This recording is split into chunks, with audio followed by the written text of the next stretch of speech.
তো আজকে একটা মিনি ব্লগ করতে যাচ্ছি। মিনি ব্লগটা হলো যে কিভাবে পরের গাছ থেকে আম চুরি করে খেতে হয়, মাখিয়ে খেতে হয়। তো আম চুরি করতে হবে ভালোভাবে।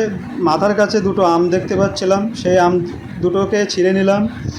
ছেঁড়ার পরে সেই আম দুটোকে পরিষ্কার করতে নিয়ে চলে যাচ্ছি। তো আম দুটোর সাইজটা খুবই বড় হয়নি, মিডিয়াম সাইজ ছিল। আম দুটোকে ভালোভাবে ছিলে নিয়ে একটু মিক্সার মেশিনে পেস্ট বানিয়ে নিলাম। পেস্ট বানানোর পরে সেই আম দুটোকে তাড়াতাড়ি করে একটা পাত্রে ঢেলে নিতে হবে। ঢেলে নিলাম। ঢালার পরে তাতে কি করলাম, তাতে একটু মশলা মিক্স করলাম।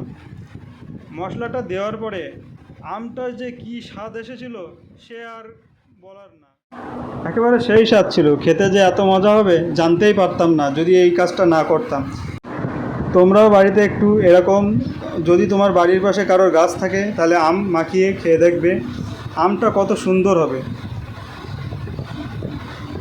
খুবই অসাধারণ একটা টেস্ট।